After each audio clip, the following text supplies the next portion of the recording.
मेरा एक सवाल है कि डू और डज में क्या अंतर है? Good question. अब डू और डज में मीनिंग वाइज तो कोई फ़र्क नहीं है, दोनों का मीनिंग सेम होता है और वो होता है करना। तो अगर डू और डज का मीनिंग एक है तो ये अलग अलग शब्द होने का क्या मतलब है? हाँ, अब आप पूरा सुनो कि डू और डज का इस्तेमाल सिंपल प्रेजेंट टेंस में होता है।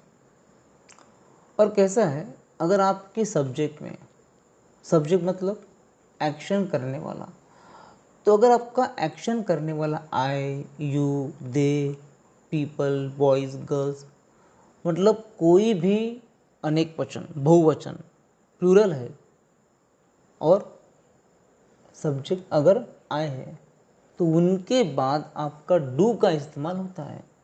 वही अगर आपका सब्जेक्ट मतलब एक्शन करने वाला ही, शी, सुरेश, रमेश, इट, मतलब कोई भी सिंगुलर सब्जेक्ट है, एक वचन सब्जेक्ट है, तो उनके लिए आपका डज का इस्तेमाल होता है। जैसे देखो, आपने कहा कि भाई आई डू, मतलब मैं करता हूँ। वी डू, हम करते हैं। दे डू, वो करते हैं। पीपल डू, मतलब लोग करते हैं। वही आपको बोलना हो कि कोई एक लड़का करता है, मतलब ही डज, वो करता है। शी डज, वो करती है। राहुल डज, राहुल करता है।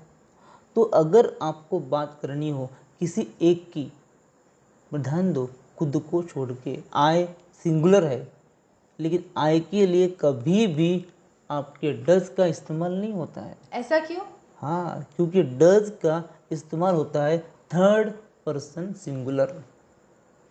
थर्ड पर्सन मतलब जिसके बारे में आप किसी को बताते हैं। तो मैं आपको बता रहा हूँ मोदी के बारे में, तो मोदी कौन हुए? Third person. आई बोलने वाला, फर्स्ट पर्सन। यू सुनने वाला, सेकंड पर्सन। इन दोनों के लिए आपके डू का इस्तेमाल होता है।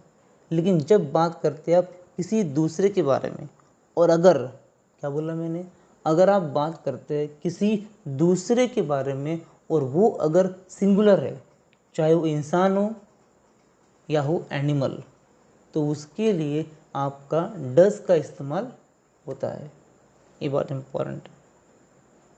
और इतना ही नहीं, डज का और इस्तेमाल भी होता है, तो देखेंगे हम अगले पार्ट में।